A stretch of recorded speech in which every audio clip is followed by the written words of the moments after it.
여러분 지난주 말씀을 기억하십니까? 지난주 말씀 속에서 이는 힘으로 되지 아니하고 능력으로 되지 아니하고 오직 무엇으로 된다고요? 오직 나의 영으로 되느니라. 하나님의 영, 성령으로 되느니라. 큰 산과 같은 장애물이 있고 그 산에 비해 비록 작아 보일지라도 하나님께서 하시면 그 산이 평지가 될 수 있다라는 것이죠. 그렇게 하나님께서는 당시에 두 감람나무로 비유되는 스룹바벨과 여호수아 제사장을 통하여서 이스라엘 백성들 가운데 풍요와 또한 성전 회복이라는 큰 은혜를 주실 것을 약속해 주셨습니다. 여러분 그렇다면 여러분이 한번 묻겠습니다. 여러분 하나님께서 이스라엘 백성들을 이렇게 유독 사랑하시는 이유는 무엇일까요? 왜 유독 이스라엘 백성들에게만 이렇게 관심을 갖고 계실까요? 그리고 그들에게 지금 다시 예루살렘으로 돌아와서 그들이 예루살렘에서 다시 풍요로운 삶을 살아갈 것이라고 성전을 회복하실 것이라고 하시는 이유는 무엇입니까? 여러분 간혹 우리가 그런 생각을 할 때 있어요.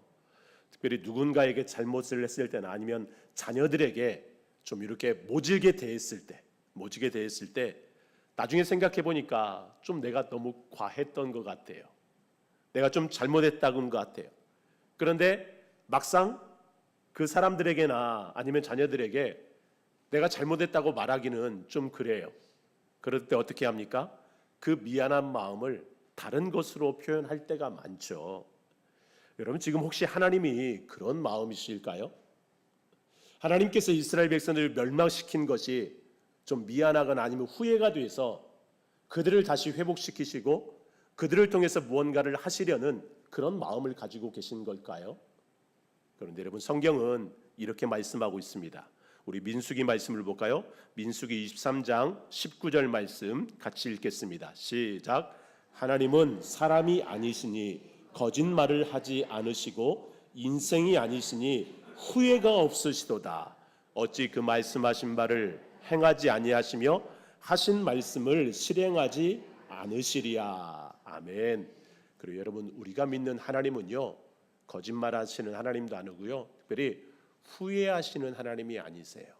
하나님이 하신 일에 대해서 하신 일들에 대해서 후회하시는 분이 아닙니다. 이스라엘을 바벨론에 의해서 멸망시킨 것 또한 그들을 포로로 보내신 것 또한 하나님은 후회하지 않으십니다.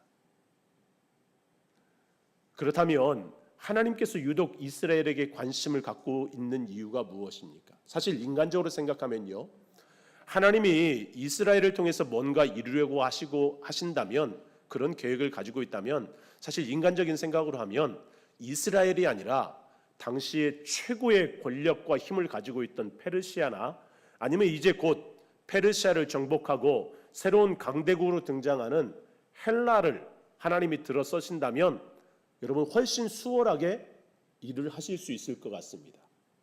여러분 현 시대로 비유하면 세계에서 가장 강한 힘을 가지고 있다고 하는 미국이나 중국을 통해서 일하시면 하나님이 훨씬 수월하게 일을 하실 수 있을 것 같아요. 그런데 아무런 힘도 없는 그것도 지금 당시에 이제 막 포로 생활에서 귀환한 그 예루살렘을 통해서 하나님이 뭔가 하시려고 하고 있어요. 여러분 하나님이 왜 그러실까요? 여러분 우리가 읽었던 민수기 23장 19절 말씀을 다시 한번 보실까요? 하나님은 사람이 아니시니 거짓말을 하지 않으시고 인생이 아니시니 후회가 없으시도다. 어찌 그 말씀하신 바를 행하지 않으시며 하신 말씀을 실행하지 않으시랴. 여러분 바로 이것입니다. 유다 백성들을 회복시키시고 그들을 통해서 뭔가 하시려는 이유는요 그들에게 하신 말씀이 있기 때문에 그래요. 그 하나님이 하신 말씀을 하나님은 실행해야 하시기 때문에 그렇습니다. 그것이 거짓말이 아니라는 것을 보여주시는 것이 바로 우리 하나님이시죠. 그래서 하나님은 거짓말도 하지 않고요 하시고자 하신 말씀을 반드시 지키시는 분이세요. 우리는 그것을 뭐라고 이야기하냐면 따라서 할까요? 하나님의 언약, 언약이라고 부릅니다. 언약. 좀 더 쉽게 이야기하면 약속이죠. 약속. 여러분, 하나님께서 이스라엘을 고집하는 이유가 바로 여기에 있습니다. 그들이 힘이 없고 연약할지라도 하나님께서 그들을 선택하셨기 때문에 하나님께서 그들을 통해서 열방을 구원하시려는 그런 메시아에 대한 약속을 주셨기 때문에 하나님은 그들을 붙잡고 계신 거예요. 그래서 그들을 다시금 회복시키고자 하시는 겁니다. 하나님의 눈에는요, 그들밖에 안 보이는 거죠. 여러분, 부모님들이 어린 자녀들을 이끌고 데리고 밖에 놀러 나갔습니다. 부모님들의 눈에는요, 다른 아이들 안 보여요. 누구밖에 안 보여요? 내 자식밖에 안 보입니다. 내 아들, 딸밖에 안 보여요. 어제까지 우리 청년부 수련회를 마쳤는데요. 저쪽 화북 쪽에 있는 삼양 쪽에 있는 삼양교회에서 2박 3일 동안 진행됐는데 많은 청년들이 왔어요. 제주 안에 있는 많은 청년들이 모였습니다. 제가 금요일 날 밤에 갔습니다. 금요 기도회 대신에 가기로 했기 때문에 갔는데 1층에는 자리가 꽉 차서 앉을 자리가 없고 2층으로 올라갔어요. 2층에 올라가서 맨 앞에 앉아서 이렇게 보는데 밑에 층에 1층에 앉은 수많은 청년들이 보여요. 근데 그 청년들 중에 제 눈에 누구밖에 안 보일까요? 우리 교회 청년들밖에 안 보여요. 제가 영상으로 우리 청년들 열심히 춤추면서 찬양하는 거 다 찍었어요. 찍었는데 주보에도 사진을 올렸잖아요. 제가 사진 보는데 여러분 이 사진 보면 우리 청년들 어디 있나 싶죠? 제 눈에는 다 보입니다. 여러분 왜 보일까요? 우리 청년들이니까. 우리 청년들이니까. 다른 청년들 아무리 춤추면서 찬양을 해도 우리 청년들 열심히 춤추는 청년들도 있지만 어떤 청년들은 조용하게 그냥 이러고 찬양하는 청년들도 있어요. 그래도 제 눈에는 우리 교회 청년들밖에 안 보여요. 여러분 하나님의 눈에 왜 이스라엘 백성들밖에 안 보일까요? 그들과 언약하셨기 때문에 그렇습니다. 여러분 마찬가지입니다. 이 시대 하나님께서 우리에게 관심이 있고 우리를 바라보시는 이유는 하나님께서 우리와 언약하셨기 때문에 그래요. 그래서 하나님은 스가랴 선지자를 통해서 여전히 삶이 힘들고 근근히 하루하루의 삶을 살아가고 있는 그들임에도 불구하고 그들을 통해서 하실 일들을 이 스가랴서에서 계속해서 보여주고 있습니다. 그 중에 8장과 9장은 스가랴서에서 아주 중요한 장인데요. 이 8장 중에서도 오늘 우리가 읽은 20절부터 23절이 그 하이라이트라고 할 수 있어요. 여러분 오늘 본문을 다시 한번 읽을까요? 20절부터 23절 말씀 우리 같이 읽겠습니다. 시작. 만군의 여호와가 이와 같이 말하노라. 다시 여러 백성과 많은 성읍의 주민이 올 것이라. 이 성읍 주민이 그 성에 가서 이르기를 우리가 속히 가서 만군의 여호와를 찾고 여호와께 은혜를 구하자 하면 나도 가겠노라 하겠으며 많은 백성과 강대한 나라들이 예루살렘으로 와서 만군의 여호와를 찾고 여호와께 은혜를 구하리라. 만군의 여호와가 이와 같이 말하노라. 그날에는 말이 다른 이방 백성 10명이 유다 사람 하나의 옷자락을 잡을 것이라. 곧 잡고 말하기를 하나님이 너희와 함께 하심을 들었나니 우리가 너희와 함께 가려 하노라 하리라 하시니라. 아멘. 여러분 지금 현실 속에서는요 너무나 보잘것이 없습니다. 성전은 물론이고 자신들의 삶조차 힘들어하는 것이 지금 돌아온 유다 백성들이에요. 여러분 차라리 그들이 예루살렘으로 돌아오기 전에 페르시아에 살고 있었을 때는요 그들의 삶이 훨씬 나았습니다. 물론 포로로 잡혀갔지만 70년 동안 그들은 그곳에서 정착해서 삶의 터전을 이루고 있었습니다. 예루살렘으로 돌아와 사는 것보다 그곳에서의 삶이 훨씬 편하고 좋았다는 이야기죠. 여러분 우리도 가끔 그런 생각을 할 때가 있습니다. 내가 신앙생활을 하려고 신앙생활을 시작했어요. 하나님을 믿으려고 신앙생활에서 열심히 신앙생활하지만 가끔은 옛날 생각이 날 때 있습니다. 내가 예수 믿지 않았을 때. 여러분 사실 예수님 믿고 신앙생활을 시작했지만 인간적인 조건으로 보면 물론 신앙생활하면서 기쁨이 있고 감사가 있고 하나님 나라에 대한 소망이 있으면 옛날 생각 안 나요. 그런데 가끔 신앙생활이 힘들어질 때 시험에 들었을 때, 낙심될 때는 그런 생각 날 때 있죠. 또 처음 신앙생활할 때, 요즘에는 교회에서 막 술을 먹으면 안 된다, 담배 피면 안 된다, 그런 말은 강요하지 않지만 그래도 술 먹으면 안 될 것 같고 담배 피면 안 될 것 같고. 여러분 주일날 한번 보세요. 주일날에 사실 놀러 갈 때도 있고 또 만나야 될 사람도 있고 내가 해야 할 일들이 많이 있어요. 그런데 주일날이면 어김없이 우리는 예배당에 나와야 되잖아요. 예배를 드려야 되잖아요. 또 여러분 보세요. 우리가 사회생활하면서 삶을 살아가면서 써야 될 돈들이 참 많이 있습니다. 그렇게 돈을 쓰다 보면 여러분 어때요? 헌금할 돈 없어요. 그런데 교회에 오면 헌금도 해야 돼요. 11조도 해야 되고 감사헌금도 해야 되고 성경헌금도 해야 되고 왜 이렇게 해야 할 헌금들이 많습니까? 여러분 세상의 기준으로 보면 예수 믿는 것이 하나님 믿는 것이 더 손해인 것 같고 세상 사람들이 바라볼 때는 제정신이 아닌 것 같아요. 예수 믿지 않는 것이 교회 나가지 않는 것이 더 많은 것을 누릴 수 있는 것 같고 편안할 것 같습니다. 여러분 지금 페르시아의 삶을 뒤로 하고 예루살렘에 돌아온 사람들이 그런 생각 충분히 할 수 있습니다. 하나님의 약속을 믿고 왔는데 모든 것이 다 잘 될 줄 알고 왔는데 그렇지 않다라는 거예요. 신앙생활하면 교회 나가면 모든 것이 다 잘 될 줄 알았는데 때로는 그렇지 않을 때도 있다라는 이야기죠. 그런 그들에게 하나님이 말씀하시는 게 뭐예요? 내 언약을 기억하라는 거예요. 그 옛날 너희 조상 아브라함을 통해서 내가 너희를 복되게 하시겠다라는 그것을 기억하라는 겁니다. 너희를 내가 멸방을 향한 복의 통로로 사용하겠다라는 그 말씀 기억하라는 거예요. 그래서 오늘 8장 13절에 보면 이렇게 기록하고 있습니다. 같이 읽을까요? 시작. 유다 족속아 이스라엘 족속아 너희가 이방인 가운데서 저주가 되었으나 이제는 내가 너희를 구원하여 너희가 복이 되게 하리니 두려워하지 말지니라. 손을 견고히 할지니라. 아멘. 아멘. 내가 너희를 구원하여 너희를 복이 되게 하리니 절대로 흔들리지 말고 손을 견고히 할지니라. 내가 너희들을 복이 되게 할 것이다. 이 예루살렘을 다시 많은 사람들로 내가 채워갈 것이다.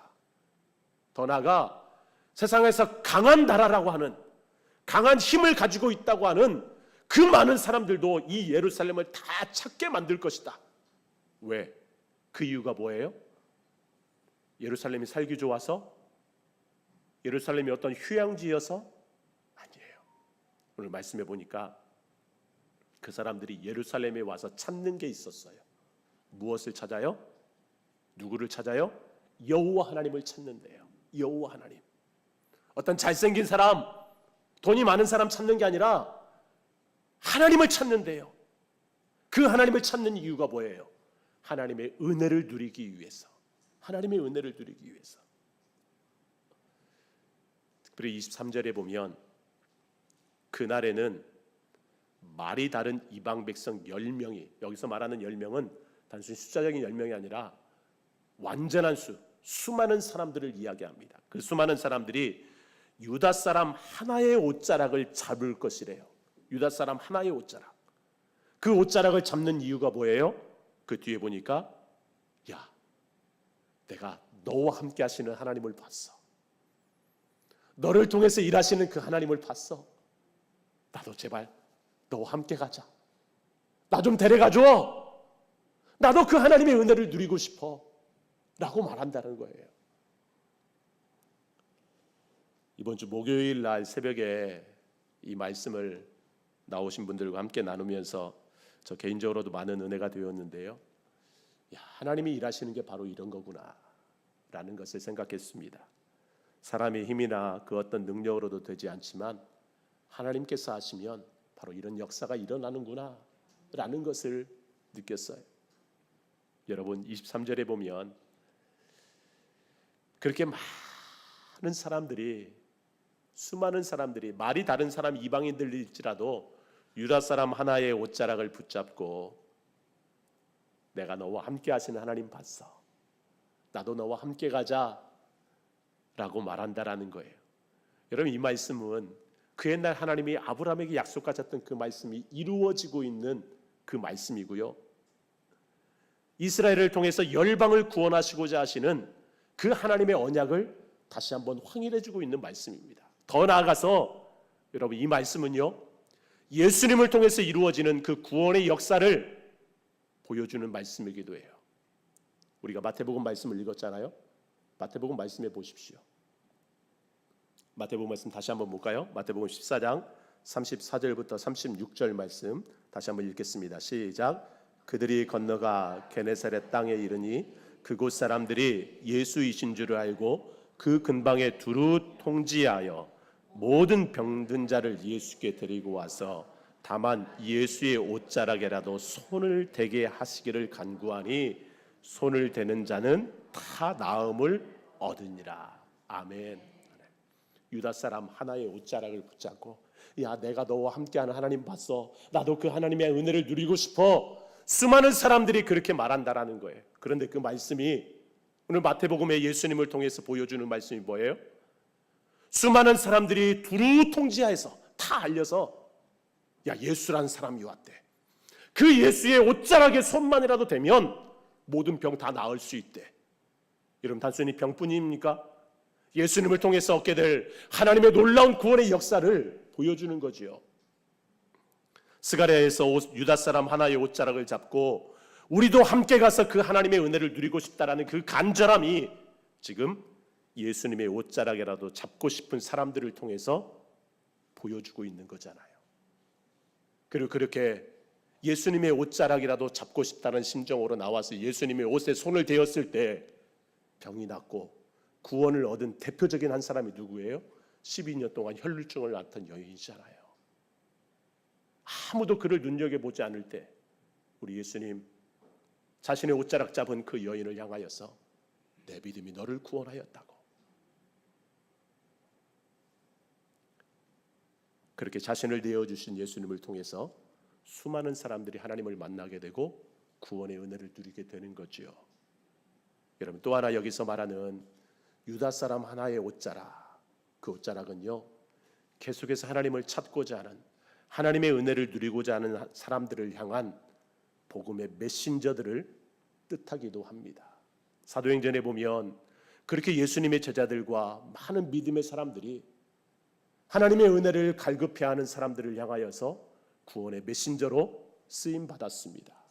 그리고 이 시대 저와 여러분도 하나님의 은혜를 갈망하는 자들을 향한 구원의 메신저로 서 있다라는 것을 기억하시기 바랍니다. 수많은 사람들이 저와 여러분의 옷자락을 잡고, 야, 하나님이 너와 함께 하시는 거 봤어, 네가 하나님의 은혜를 누리며 그렇게 기쁘게 살아가고 감사하며 살아가고 하늘나라의 소망을 가지고 살아가는 거 봤어, 너 힘들고 어렵지만 그때마다 네가 그럼에도 불구하고 하나님의 은혜를 누리며 살아가고 있는 그 모습 내가 봤어, 나도 네가 믿는 하나님 믿고 싶어, 야, 나도 좀 데려가줘 라고 하는 역사가 일어나기를 주님의 이름으로 축복합니다. 중요한 건요, 바로 그것이 하나님 나라의 확장성이라는 거예요. 하나님께서 한순간 뚝딱하고 이루실 수도 있지만 하나님은요, 그렇게 하나님의 언약 아래 있는 하나님의 백성들을 통해서 그 일을 이루어 가신다라는 것입니다. 때로 그 일이 점점 늦어질 수도 있습니다. 우리 눈에 보이지 않는 것처럼 느껴질 때도 있어요. 왜 그럴까요? 그 하나님의 나라는요, 점진성을 갖고 있기 때문에 그렇습니다. 우리 눈에 더디 오는 것 같고 멀리 있는 것 같지만 하나님은 한 걸음 한 걸음 하나님 안에 더 은혜를 누려야 할 사람, 구원을 받아야 할 사람들을 기다리고 있는 거예요. 그 사람들의 마음이 완악하기 때문에 더디 오는 것 같고 늦어지는 것 같지만 그럼에도 하나님은 한 사람 한 사람을 통해서 그 일을 이루어 가고 계십니다. 원하기는 저와 여러분들을 통해서 그 일이 일어나기를 바랍니다. 우리가 결단 찬양으로 부를 찬송이 있는데요, 하나님의 열심이라는 곡이에요. 여러분 그 후렴구 가사에 보면 이런 글이 있습니다. 너로 인해 잃어버린 나의 양들이 돌아오리라. 조금 느린 듯해도 기다려 주겠니? 조금 더딘 듯해도 믿어줄 수 있겠니? 네가 가는 그 길 결코 헛되지 않으니 나와 함께 가자. 앞이 보이지 않아도 나아가 주겠니? 이해되지 않아도 살아내 주겠니? 너의 눈물의 기도 잊지 않고 있으니 나의 열심으로 이루리라. 사랑하는 성도 여러분, 하나님은요 때로 약하고 부족한 것 같지만 예수님의 십자가 언약을 통해서 하나님의 자녀된 저와 여러분들을 눈여겨보고 있습니다.